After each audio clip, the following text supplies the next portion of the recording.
Welcome to the beautiful Preveza in Greece. We're coming to you from the town quay where there's lots of cruisers getting ready for their summer holidays. I'm Jude and I'm an Aussie.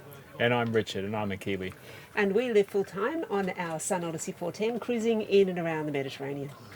We're just starting our second summer of sailing in the Mediterranean, where again we have avoided the 90 and 180 day Schengen rule. So we just wanted to share with you about how we're going to spend a glorious summer in Greece. In this video we're going to take you through checking into the EU at Malta on our crew list, so not getting our passport stamped, traversing the waters of southern Italy and entering into Greece again on our crew list. In July 2023 we made a video about how we first discovered this process. It's called How We Beat the Schengen Shuffle, and I'll link to it up here. And then after our cruising through France and Italy and Sicily and Malta and down to Tunisia, we made an update video on how we beat the Schengen Shuffle, and I'll link to that up here. So if you would like to see more about those, then please just have a look at those videos as well. So because last summer we were not stamped into the EU, we were travelling on our crew list, we could have actually continued that way. But we decided to leave the EU because we wanted to go to Tunisia for winter. So immigration-wise, we could have stayed in. But as we left the EU, we then again had to re-enter on our crew list. Now, the key to using this method is to enter the EU legally without getting a passport stamp and being recognised as crew on your own vessel. So our strategy for this summer was to enter the EU via Malta. Obviously what we're trying to do here is we want to make sure that we comply with the law. So we want to make sure that we go through an immigration process when we enter the EU. And Malta is our choice because, one, it's convenient, it's on the way from Tunisia to Greece. And the second is we understand that they routinely will stamp you in on your crew list. And in fact, we know people who have asked to be stamped in and Malta just says, no, it's not necessary. So we went to the Port Authority in Valletta, the one down near the big cruise ships. There are several places that you can do this in Malta. It doesn't have to be this one. So when you enter, there are two windows. One says police/immigration and the other says customs. You have to go to the police immigration one first. So we had all our documents, passports, everything with us, but we just stood there and said, we have just sailed in, we've just entered on our own vessel. The first question was... I think he just asked for our crew list. Yeah, I think he did, yeah. And I was not going to give him the passports unless he asked. It's just, they're in our hand, they're right here, you could see them. Yeah, he said, can I have the crew list? Now, we used the crew list that we got from Noonsite, which is is it CYA? Cruising Yacht Association? Yeah. They accepted it, but they really didn't like it. He went and checked with others, is this acceptable? And there is a Malta crew list that you're supposed to use. We'll see if we can get that. Yeah, if we can find it. You. Yeah, I'll put a link in the description if I can find a copy. He said, is it a yacht?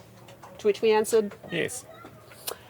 He said, are you intending to stay on your boat?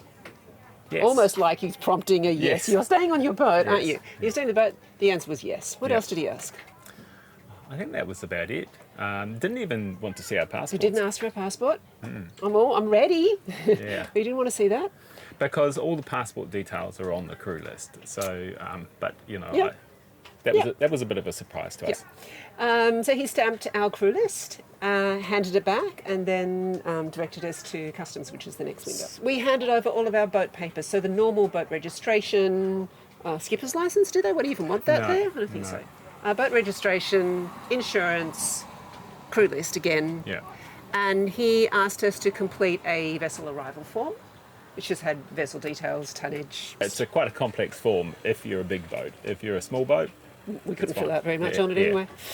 And that was it. Basically, looked at our crew list. He took copies of the crew list and said, have a great stay in Malta.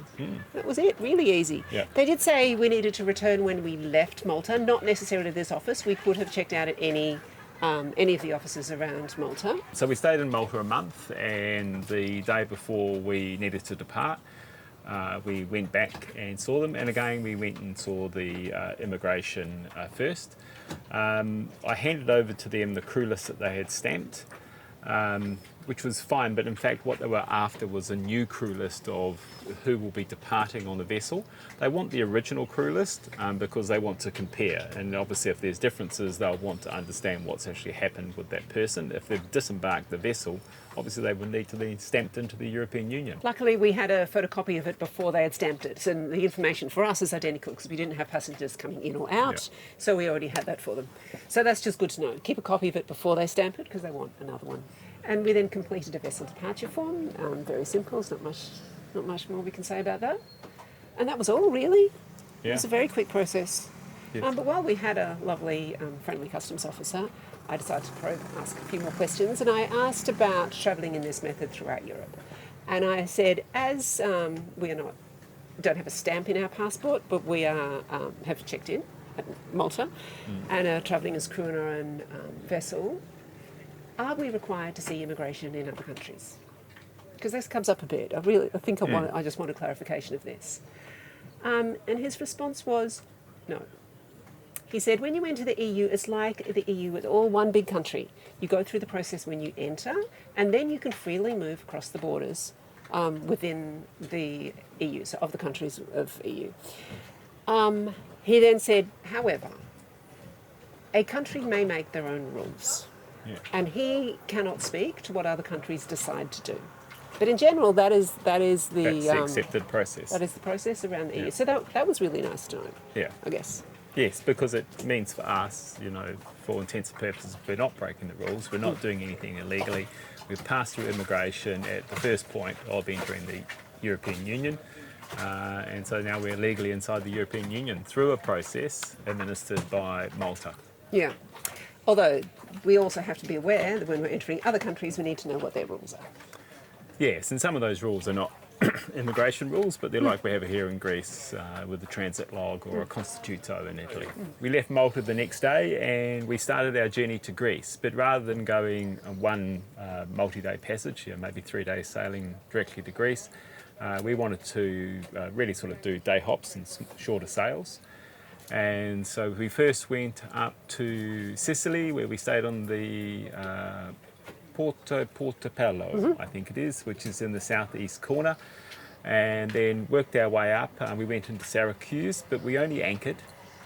We would have loved to have stayed in Syracuse and seen some more, but we were a little bit hesitant because we'd heard that in Syracuse they do like to stamp your passport, even if you have come from Malta. And we didn't really want to test that. Which is weird because we had spent a month in Sicily last year using this method, presenting ourselves to authorities, handing over our constituto, passports when asked, etc., and everyone was fine with it.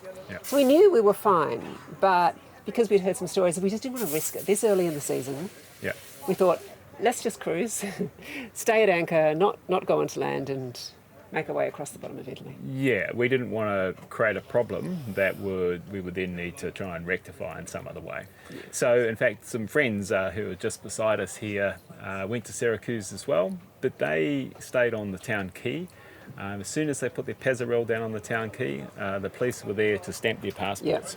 Yeah. When he had a discussion with the chief of police, she said to him, you would have been fine if you just stayed at anchor.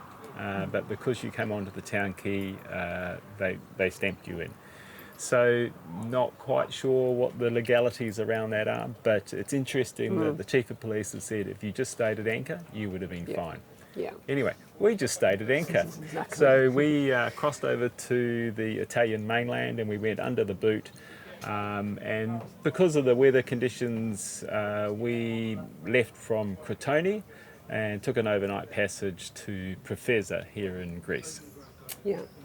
Now, we understand from friends who have done this that Preveza is a good place to enter Greece using this method. We also know that in Greece it can be a little bit difficult. It can be a bit hit and miss. And as you can probably tell, we're cautious. So we decided to engage the services of an agent. So a few weeks before we left, we found an agent recommended by a friend, and we corresponded with them. And we had provided all of the standard documentation as you do, passport, scans, boat registration, etc. So when we arrived, and she knew when we were arriving as well. When we arrived, we brought the dinghy up to the dinghy ramp, walked 2 minutes to their office, and went to see the lovely agents. Yeah, so we used All About Yachts in Preveza.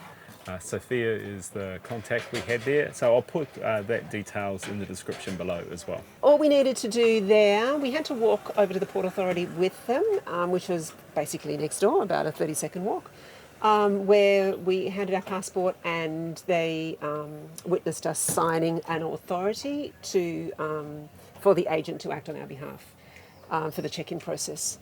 We then left because it was Saturday morning, wasn't it? So we left and they couldn't finish the process until Monday. So we came back Monday. Yeah, so when we came back on Monday, everything was done. The costs for us, I mean, there are some charges to get a transit log and the Port Authority, etc., which are not much. And we also processed out ETPI, which is a cruising tax with the agent as well, so we did 2 months of that. But fees for the agent were €220. Not a huge amount, not cheap, but we felt it was worthwhile to get everything secured. So we ended up with a transit log that lasts 18 months.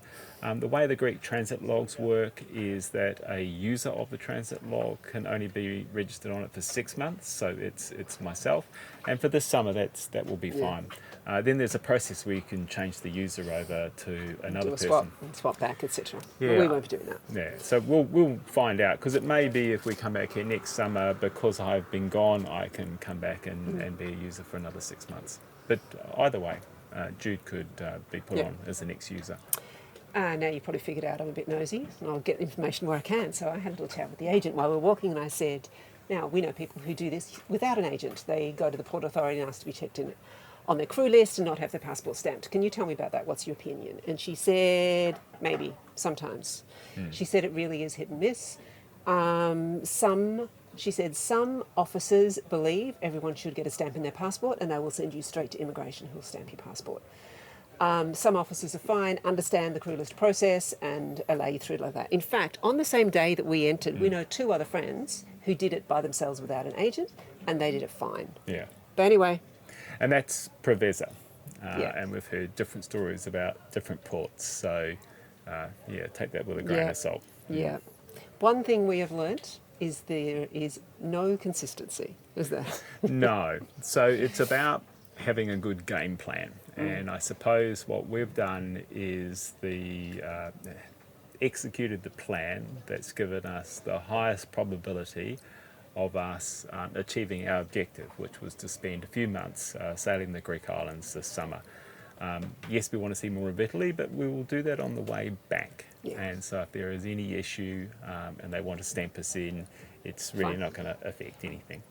Because we'll be leaving the EU again for next winter. Yeah. One other thing I asked the agent, I said, if somebody were to do this on their own, that is not use an agent and get the Port Authority to stamp their crew list and not their passport and issue a transit log, could they ever get into trouble? Could it come back and bite them in the future? And she said, absolutely not. She said, her words were, once you have a transit log, no one can touch you. Yep. So that's good to know as well. Yeah. Good information. We're here. We're starting a beautiful summer in Greece. Yeah, you can probably see by my perspiration that it's already very warm. Yeah. And I hope you guys have just as much success as we had in using these processes. Hopefully this information will help you. Obviously, if you have any questions, leave them in the comments. We'll be happy to reply as we can. And we'll be putting as much information in the description as we can as well. So please have a look in the description for information. And of course, if we come across any information that we think will be useful for you, we will make another video. So make sure you subscribe so you can see that. Great. Thanks for watching. Have a good summer.